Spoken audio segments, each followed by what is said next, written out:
اور اللہ قرآن میں فرماتے ہیں نبئ عبادی انی انا الغفور الرحیم، اے میرے محبوب صلی اللہ تعالی علیہ وسلم میرے بندوں کو کہہ دو کہ تمہارا رب بڑا بخشنے والا، بڑا رحم کرنے والا ہے۔ اور دوسری جگہ فرمایا ان اللہ بالناس لرؤوف رحیم، بے شک اللہ رب العزت اپنے بندوں پر بڑے شفیق ہیں، بڑے رحم کرنے والے ہیں۔ حضرت سہل بن سعد رحمت اللہ تعالی علیہ مصر کے ایک بہت بڑے عالم گزرے ہیں۔ وہ ایک مرتبہ راستے سے گزر رہے تھے تو ایک بندے نے ان سے ملاقات کی، سلام کیا تو حضرت نے پوچھا بھائی تم کون ہو، اپنا انٹروڈکشن کرواؤ، تعارف کرواؤ۔ اس نے کہا میں شیطان ہوں۔ تو حضرت نے کہا دفع ہو جاؤ، تم مجھ سے سلام کرنا چاہتے ہو حالانکہ تم ملعون ہو۔ تو شیطان نے آگے سے کہا کہ حضرت میں ملعون نہیں ہوں بلکہ میں مرحوم ہوں۔ مرحوم کہتے ہیں اس بندے کو کہ جس پر اللہ کی رحمت برسے، تو فرمایا کہ جی میں تو مرحوم ہوں۔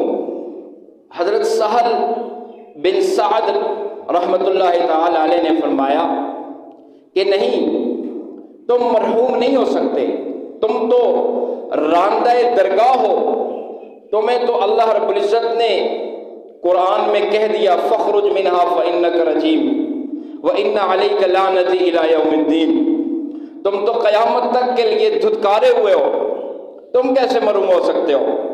اس نے کہا نہیں، قرآن کریم سے اس نے پڑھا وَرَحْمَتِي وَسِعَتْ كُلَّ شَيْءٍ، کہ اللہ کی رحمت تو بہت وسیع ہے نا، اور اللہ تو خود کہتے ہیں کہ میری رحمت تو ہر چیز پر حاوی ہے۔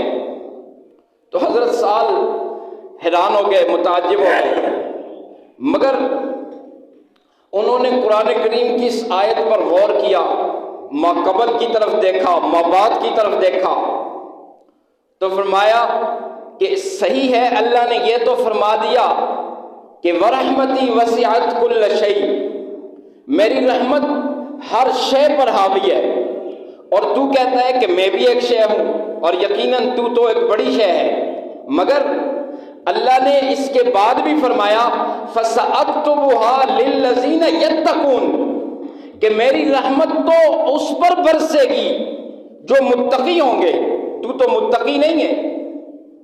تو اس نے کہا حضرت اللہ نے یہ جو کہا کل شیء، اللہ نے تو کلّا کہہ دیا ہے، اور یہ جو تم نے پیمانہ بتایا ہے یہ تو انسانوں کا پیمانہ ہے کہ انسان کی بصارت محدود، انسان کی شنوائی محدود، انسان کا دیکھنا محدود، انسان کا بولنا محدود، انسان کی ہر چیز محدود ہے، مگر اللہ کی رحمت تو محدود نہیں ہے، وہ تو غیر محدود ہے، وہ تو لامحدود ہے۔ لہذا شیطان نے کہا کہ اللہ کی رحمت کا یہ پیمانہ ہے کہ اللہ کی رحمت تو لامحدود ہے، میں بھی اس رحمت میں آ سکتا ہوں۔ حضرت سہل یہ سن کر متعجب ہوئے اور مسکرا کر چلے گئے۔ حضرت مولانا انور شاہ کشمیری رحمت اللہ تعالی علیہ حدیث کا درس دے رہے تھے اپنے طلباء کو، تو فرمانے لگے کہ حضرت سہل نے یہ بات سن کر ہتھیار ڈال دیے اور چلے گئے۔ اگر اس وقت انور شاہ ہوتا تو اس مردود کو جواب دیتا اور کہتا کہ اے شیطان، تو جو یہ کہہ رہا ہے کہ اللہ کی رحمت بہت وسیع ہے اور اللہ کی رحمت کا پیمانہ غیر محدود ہے، مگر جو اللہ رب العزت کی رحمت میں آنا ہی نہ چاہے تو اس کو کیسے رحمت ملے گی؟ انلزمکموہا وانتم لہا کارہون، اللہ خود قرآن میں کہتے ہیں کہ ہم ویسے ہی ان کے ساتھ رحمت کو نتھی کر دیں اور ان کے ساتھ جوڑ لیں، حالانکہ وہ اپنے ساتھ رحمت کو جوڑنا ہی نہیں چاہتے۔ ہم کیسے ان کے ساتھ رحمت کو جوڑ لیں؟ تو بھائی ایک قاعدہ ہے، ایک کلیہ ہے، اللہ تو رحمت کا مظاہرہ کرنا چاہتے ہیں، مگر کوئی اس رحمت میں آئے ہی نہ تو پھر تو یہ اس کا اپنا قصور ہے نا۔ اگر ایک مسجد ہے اور اس میں گنجائش موجود ہے نمازیوں کی، باہر سے گزر رہے ہیں آدمی، مسجد میں داخل ہونا ہی نہیں چاہتے، اب مسجد کا تو قصور نہیں ہے، مسجد میں تو جگہ موجود ہے، اس کا اپنا قصور ہے، وہ مسجد میں آنا ہی نہیں چاہتا، یہ تو اس کی اپنی غلطی ہے۔ اس لیے اللہ کی رحمت بندوں کو سب چیز پر حاوی ہے، اور اللہ کی رحمت غیر محدود ہے، مگر اس غیر محدود رحمت میں بھی اگر کوئی آنا نہ چاہے تو یہ اس کا اپنا قصور ہے۔ حضرت موسیٰ علیہ السلام راستے سے گزر رہے تھے تو شیطان کی ان سے ملاقات ہو گئی، کہا السلام علیکم۔ وعلیکم السلام، جی تم کون ہو؟ اس نے کہا میں شیطان ہوں۔ تو حضرت موسیٰ علیہ السلام جو جلال والے پیغمبر تھے، غصے سے کہا کہ اچھا تیری جرت کیسے ہوئی میرا سامنا کرنے کی، دفع ہو جاؤ۔ اس نے کہا جی میں تو توبہ کرنا چاہتا ہوں، میں تو توبہ طائب ہونا چاہتا ہوں، آپ کوہ طور پہ جا رہے ہیں تو آپ اپنے رب سے کہیں کہ ابلیس شیطان توبہ طائب ہونا چاہتا ہے، توبہ کرنا چاہتا ہے، اس کی توبہ کی کوئی صورت بنا لیجیے۔ حضرت موسیٰ علیہ السلام جب کوہ طور پہ گئے، اللہ سے فرمایا کہ یا اللہ شیطان تو کہتا ہے کہ میں توبہ کرتا ہوں، تو آپ کی رحمت تو بہت وسیع ہے۔ اللہ رب العزت نے فرمایا اے کلیم تجھے پتہ بھی ہے کہ نہیں اس نے کون سا عمل ایسا کیا کہ میری رحمت سے دور ہو گیا؟ میں نے اس سے کہا تھا کہ حضرت آدم علیہ السلام کے سامنے سجدہ کرو، تمام ملائکہ جھک گئے، سجدہ ریز ہو گئے، مگر اس نے انکار کر دیا۔ اور اب اللہ فرماتے ہیں کہ توبہ کی صورت اب بھی بن سکتی ہے، اگر یہ ابلیس جائے اور حضرت آدم علیہ السلام کے قبر پہ جا کر جھک جائے تو پھر بھی میں اس کی توبہ کو قبول کر دوں گا۔ حضرت موسیٰ علیہ السلام نے آ کر شیطان کو کہا کہ اللہ کہتے ہیں کہ جاؤ حضرت آدم علیہ السلام کے سامنے، قبر کے سامنے جھک جاؤ نا تو تمہاری توبہ قبول ہو جائے گی۔ تو شیطان نے کہا جب وہ زندہ تھا تو میں نے اس کے سامنے سجدہ نہیں کیا، اور قبر کے سامنے جا کر کیسے جھک جاؤں، میں نہیں جھکتا۔ تو اس نے انکار کر دیا۔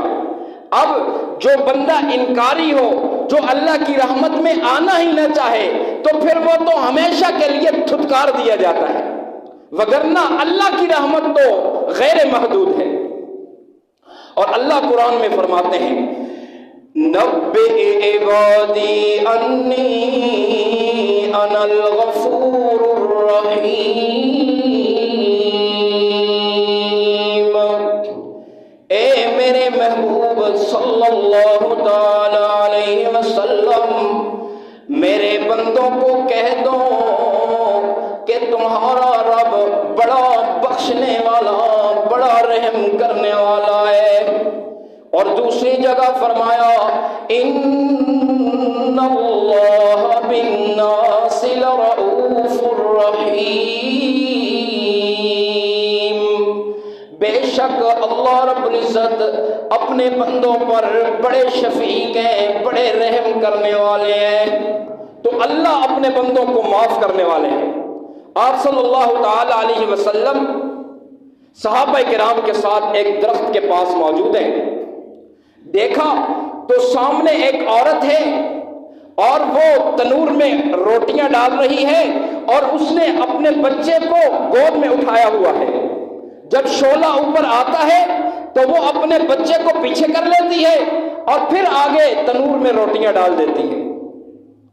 کافی دیر تک یہ معاملہ ہوا، پھر وہ عورت آئی آپ صلی اللہ تعالی علیہ وسلم کی خدمت میں اور کہنے لگی یا رسول اللہ صلی اللہ علیہ وسلم میں نے یہ سن رکھا ہے کہ آپ صلی اللہ علیہ وسلم نے یہ فرمایا ہے کہ اللہ رب العزت اپنے بندوں پر بڑے مہربان ہیں اور 70 ماؤں سے زیادہ اپنے بندوں پر شفیق ہے، اور میں ماں ہوں۔ جب آگ کا شعلہ آتا تھا تو میں اپنے بچے کو آگ سے دور کر دیتی تھی، اللہ تو 70 ماؤں سے زیادہ مہربان ہے، قیامت کے دن اللہ رب العزت اپنے بندوں کو جہنم کی آگ میں کیسے ڈالیں گے؟ آپ صلی اللہ تعالی علیہ وسلم بھی سن رہے، صحابہ کرام بھی حیران متعجب۔ آپ صلی اللہ علیہ وسلم نے فرمایا کہ تو نے صحیح سن رکھا ہے، اللہ 70 ماؤں سے زیادہ شفیق اور مہربان ہے، مگر اللہ رب العزت نہیں چاہتا کہ اپنے بندوں کو جہنم میں چھونک دے، اللہ نہیں چاہتا کہ اپنے بندوں کو جہنم کی آگ کی نظر کر دے، جہنم کی آگ میں ڈال دے، مگر بندوں کی اپنی نالائقی ہے کہ جہنم کی طرف جا رہے ہیں۔ یہ تو بندوں کی اپنی نالائقی ہے، وگرنہ اللہ رب العزت کی رحمت تو غیر محدود ہے، اللہ رب العزت کی رحمت تو وسیع و عریض ہے، وَرَحْمَتِي وَسِعَتْ كُلَّ شَيْءٍ وَمَا ظَلَمَهُمُ اللَّهُ وَلَكِنْ كَانُوا أَنفُسَهُمْ يَظْلِمُونَ، اور اللہ نے ان پر ظلم نہیں کیا بلکہ بندے خود اپنی جانوں پر ظلم کرتے رہے۔ تو اللہ نہیں چاہتے کہ یہ لوگ جہنم کی طرف جائیں، مگر بندوں کی تو اپنی نالائقی ہے کہ اللہ کا در چھوڑے جا رہے ہیں، نماز کی طرف نہیں آ رہے، اللہ کے سامنے سجدہ ریز نہیں ہو رہے، اللہ کے سامنے نہیں جھک رہے، اللہ کو چھوڑ کر غیر اللہ کے سامنے جبین نیاز کی تذلیل کر رہے ہیں۔ یہ تو بندوں کی اپنی نالائقی ہے، وگرنہ اللہ تو کہتے ہیں واللہ یدعو الی دار السلام، اللہ تو سلامتی والی گھر کی طرف بلا رہے ہیں کہ آ جاؤ، اور کیسے بلا رہے ہیں؟ فَفِرُّوا إِلَى اللَّهِ، اللہ کہتے ہیں دوڑ کے آؤ اللہ کی طرف۔ یہ دنیا اور دنیا کی چیزیں اور دنیا والے اور یہ ماحول تمہیں آلودہ کر رہے ہیں، تمہیں گندا کر رہے ہیں، خراب کر رہے ہیں، اور تم ذلیل ہو رہے ہو، گمراہ ہو رہے ہو، تباہ و برباد ہو رہے ہو۔ اگر بچنا چاہتے ہو ذلت سے، اگر بچنا چاہتے ہو اور ہدایت کی طرف آنا چاہتے ہو، فَفِرُّوا إِلَى اللَّهِ، تو پھر اللہ رب العزت کی طرف دوڑو۔ جب تم اللہ کی طرف آؤ گے، اگر تم ایک بالشت آؤ گے نا، اللہ کی رحمت تمہاری طرف 2 بالشت آئے گی۔ وَإِنْ أَتَانِي يَمْشِي، اگر تم چل کر آؤ گے، أَتَيْتُهُ هَرْوَلًا، اللہ کہتے ہیں میری رحمت دوڑ کے تمہاری طرف آئے گی۔ تو اللہ کی رحمت تو بندے کی طرف متوجہ ہے۔ ایک روایت میں آتا ہے کہ قیامت کے دن 2 بندوں کو اللہ رب العزت کے سامنے پیش کیا جائے گا۔ اللہ فرمائیں گے جاؤ تم جہنم میں چلے جاؤ، تو ان میں سے 2 بندے جو ہوں گے، ایک بندہ ہوگا وہ ذرا تیزی کے ساتھ جہنم کی طرف بھاگے گا، اور جو دوسرا ہوگا وہ مٹک مٹک کر چل رہا ہوگا۔ اللہ رب العزت دونوں کو بلائیں گے، پہلے سے پوچھیں گے اے میرے بندے، تم کو میں نے حکم دیا کہ جہنم کی طرف چلے جاؤ، تو تم جب جہنم کی طرف جا رہے تھے تو بہت جلدی کے ساتھ جا رہے تھے، اس کی کیا وجہ ہے؟ تو وہ نافرمان بندہ کہے گا کہ یا اللہ دنیا میں نے تو آپ کا کوئی حکم نہیں مانا، آپ کے حکموں کی نافرمانی کرتا رہا، آج آپ کا یہ آخری حکم جو مجھے ہوا، میں نے کہا یہ اللہ رب العزت کا آخری حکم ہے، چلو اس میں عجلت کر دوں، جلدی کر دوں، اللہ کا یہ آخری حکم تو مان لوں۔ اللہ فرمائیں گے اچھا آج تمہیں میری حکم کی اتنی پاس ہے، چلو میں نے تیری مغفرت کر دی۔ دوسرے بندے سے پوچھیں گے تم تو بہت مٹک کر چل رہے تھے، آگے بھی جا رہے تھے، مڑ کے پلٹ کے پیچھے بھی دیکھ رہے تھے، اس کی کیا وجہ ہے؟ وہ بندہ کہے گا کہ یا اللہ میں جہنم کی طرف جا تو رہا تھا کہ آپ کا حکم ہو گیا جہنم کی طرف چلے جاؤ، میں پیچھے پلٹ کر اس لیے دیکھ رہا تھا کہ شاید آپ کی رحمت جوش میں آ جائے، شاید آپ کی رحمت جوش میں آ جائے۔ اللہ رب العزت فرمائیں گے اچھا تجھے آج بھی میری رحمت کے ساتھ اتنی آس ہے، چل میں نے تیری بھی مغفرت کر دی۔ تو اللہ رب العزت اپنے بندوں کو بڑے معاف کرنے والے ہیں، لہٰذا بندوں کو بھی چاہیے کہ احساس کرنے والے بن جائیں اور اللہ رب العزت کی طرف جھکنے والے بن جائیں۔